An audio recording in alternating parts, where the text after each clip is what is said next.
Rachel Nyamai, Kitui South. She's not here, she's top on the list.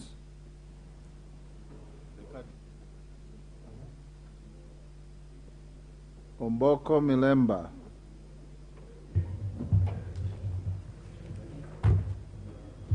Thank you, Honorable Speaker, for this opportunity to speak on the BPS.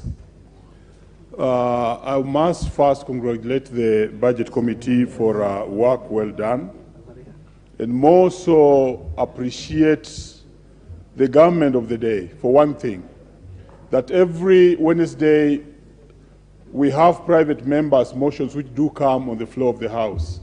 And many times there's a tendency for the House to feel that it's just a talking shop, but that's not the case, because I remember some of the proposals that have been put in this budget are ones that were brought on the floor by private members during the Wednesday motions.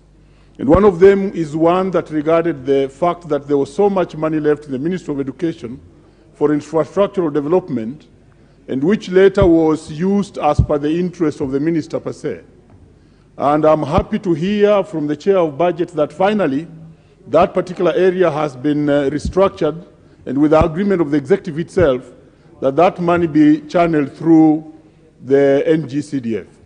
I remember in the last Parliament I did bring a motion on the floor of the House concerning that matter, because that money was not used properly.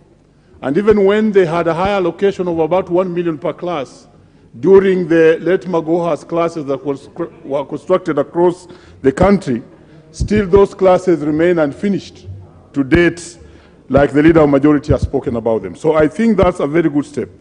Also, one other good policy brought forward is the policy that increases the NGCDF itself in terms of the amount that will be allocated.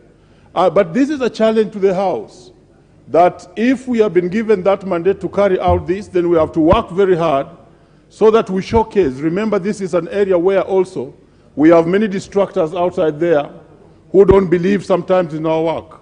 So I would want to urge the House that as this happens, then we have to go back to our constituencies, God willing, and do a very good job so that we prove ourselves that this is a better channel of getting money to the ground, not really devolving, but getting money to the ground, especially money that comes from the national government for effective use and efficient use.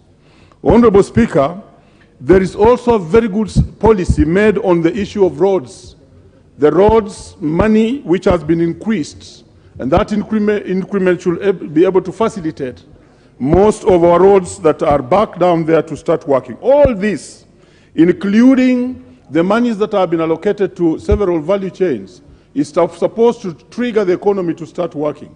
Because if there will be contractors on the roads, if there will be construction work going on in school infrastructure and other areas, then we should see now more money circulating within the economy and within the country, and this should excite the economy so that we start growing once again and the people can start feeling that there's flow of money within the system. Another policy, Honorable Speaker, that I must laud is the issue and special attention that has been given to the JSS, which is currently grappling with many problems that concern taking off.